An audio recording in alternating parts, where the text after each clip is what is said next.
Who here has been to Thailand before? I was born there.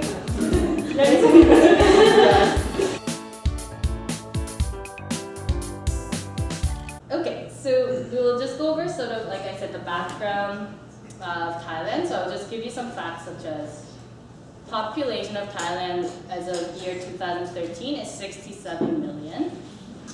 So in terms of ethnic group, majority are Thai, but there are Chinese, according to my sources, about 14%, especially around Bangkok area, is about Chinese heritage. Yeah, who are Thai citizens. Yeah, exactly. And then where I was in Laos and Cambodia, near Laos and Cambodian border, there's a lot of people who are either migrant workers or mixed ethnicity. So you see a lot of Laotian Cambodian influence in the bordering areas of Thailand.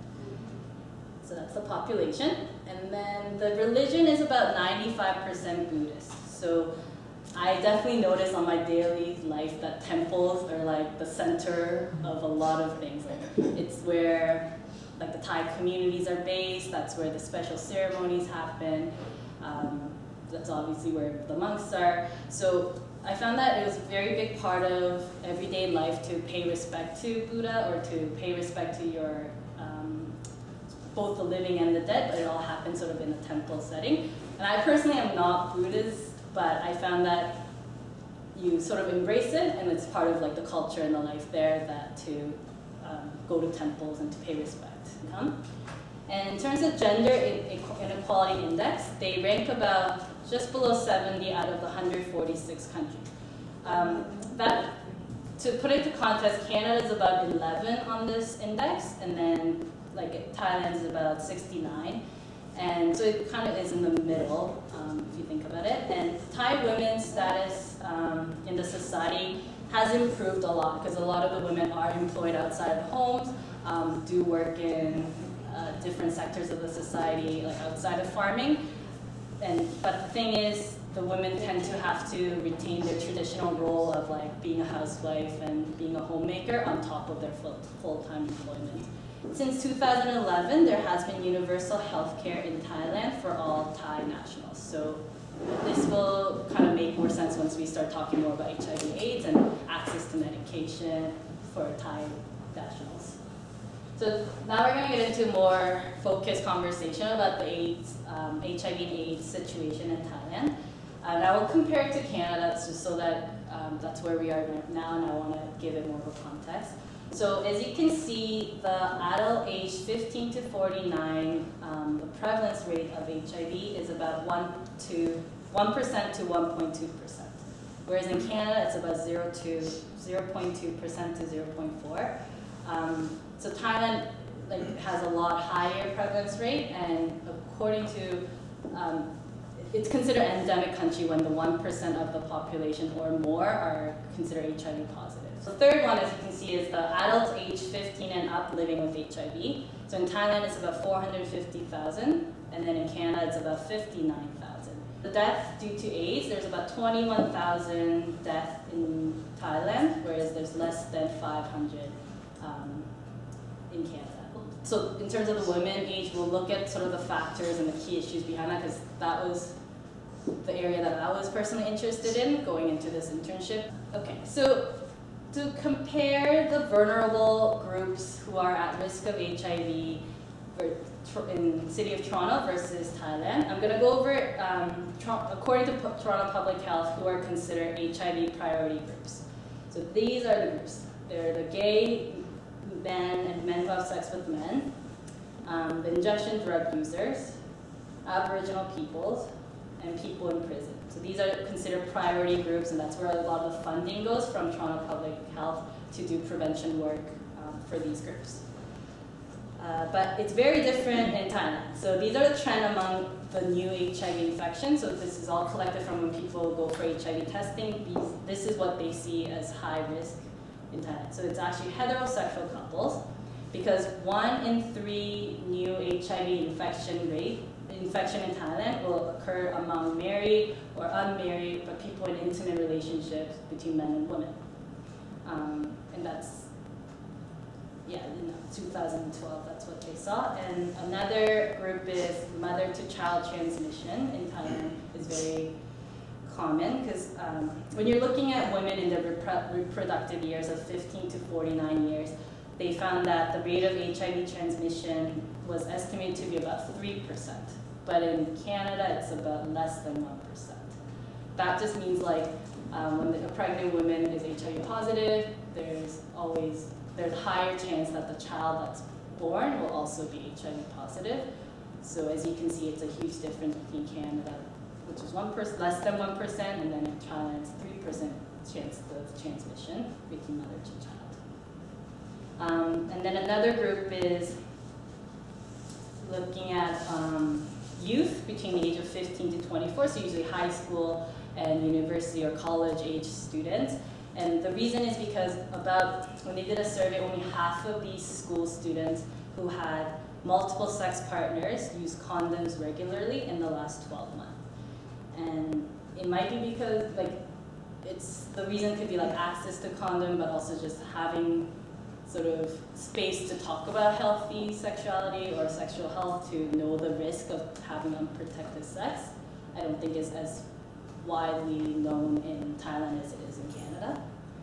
And lastly, I think an important group are also the migrant workers who are coming from the 3 neighboring countries in Thailand. So looking at Myanmar, Cambodia, and Laos, the migrant workers from there, for example, have very high rates of HIV. They did a research in the border of Cambodia and Thailand, and they saw that a lot of the fishermen and fishermen related, such as their wives, actually had high rates of HIV. Because these men are usually young, between the ages of 15 to 24, and they had more than one sex partner, and more than 60% did not use condoms consistently with their multiple sex partners. Okay, so just information about Thailand AIDS Foundation. They have 2 offices, so they have one in Bangkok, one in Khon Kaen. So I split my 3 months in one office, 3 months in the other office. And so TNAF is established in 1999, which is a bit later, because the AIDS epidemic sort of hit Thailand later than it did in Canada and North America. They serve children, elderly, families, and people in difficult to access regions of Thailand. As you can read them, mainly was kind of observing the work that they already do, so looking at the TNAF project partners that provide services to children and youth that are affected by HIV, and that project was called Child Life Project, which is based in Khon Kaen office. And the second was I initiated an HIV outreach activity to the Khon Kaen University. I attended a 2-night, 3-day university camp with a group of students, and then also did a healthy relationship workshop with them. And thirdly, I did a meeting and interviews with different Thai organizations working on HIV/AIDS. So there's places like Wednesday Friends Club, which is a support group that happens every Wednesday for people living with HIV. And I also prepared for the big conference that was happening in Bangkok called the International Congress on AIDS in Asia Pacific, which was the 11th Congress. They usually have this every 2 years in different places in Asia, and this year was in Bangkok. It was a lot of work and a lot of reading abstracts and making e-posters and things that I've never done before at ACAS. It was a great work experience. Like I said, the northeastern provinces are usually rural farming villages and have limited access to healthcare service. So in these provinces, sexual health clinics are pretty rare. The way we find hassle-free or Planned Parenthood doesn't exist much in the Northeast. And what some of the coworkers told me was there's a lot of stigma about walking in to get tested for HIV or even STIs or getting pregnancy tests. So they tend to have sort of hospital as your one-stop healthcare center. So I found I got to do a tour through your connection of one of the hospitals there, and the emergency rooms are packed with people just getting tested or screened for different things, including if they needed to get tested for HIV or STI as well.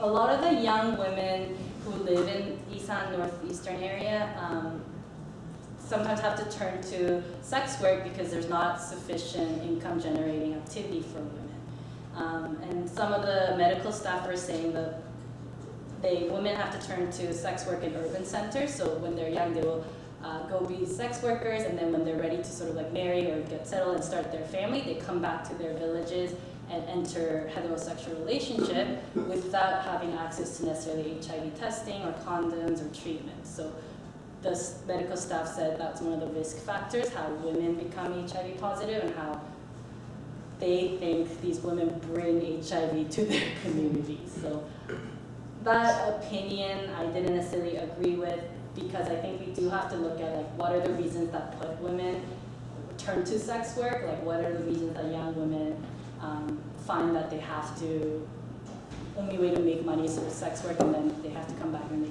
have families back at home. So I think it would be kind of interesting to look at a lot of stigma that's associated on sex work, and to also look at like the structural factors of why women face unemployment in these rural villages, and how to have more sustainable income generating activity for both young and old women. And then sort of the second issue that I observed were that because mother-to-child transmission is pretty big in Thailand, there's a huge burden on caregivers who end up taking care of children who are living with HIV. So when I was there for 3 months, Child Life Project, it was the big project that Concan office was doing.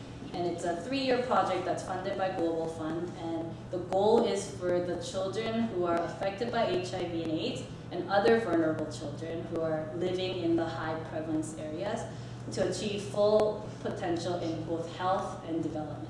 So how they were measuring that was their children's access to nutrition, to shelter, social protection, welfare access, and psychosocial care and proper education. The biggest challenge there seems to be connecting the politicians and the community leaders in like rural villages to see the challenges that people living with HIV face, because it could be seen a lot as like others' problem, right? It's not like I'm not HIV positive, like why would I care about other people's problem? So it was a lot of capacity building and training of politician community leaders so that people living with HIV are included in the community. So last one was, like I said, I was working with the 4th year undergrad students in the Konkan University. So when I did a workshop called Let's Talk About Love and the Components of Healthy Relationship, I want to just sort of tell you like what I heard through the interpreter and like my observation of what the students were saying. And so this workshop was attended by about 13 women and 3 men. So there was like more women in the workshop. And we were pretty much talking about a lot of like, what is healthy relationship? How do you build healthy relationship? What are the qualities that you look for in your future partner or your current partner? Sort of like assessing your relationship so that you don't get yourself in like a violent, intimate relationship or situations that might lead to you to be at risk of getting HIV or STI. It was a pretty successful, it's very like engaging workshop. I think the students enjoyed it.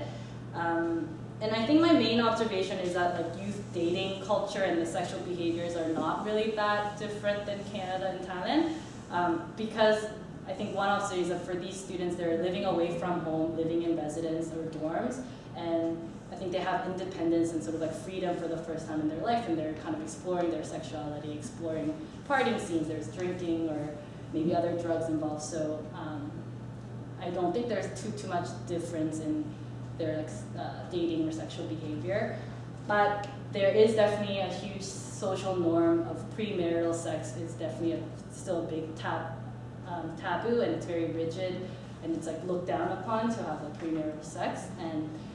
But what's interesting is like apparently according to World Health Organization, teen pregnancy rate is pretty high in Thailand, and still talking to some of these medical staff at the hospital, it's pretty common to get lots of like teenage mothers or high school, university students who are having unwanted pregnancy. So I don't know, like norm versus what's really happening in reality are two different things, which it's not surprising.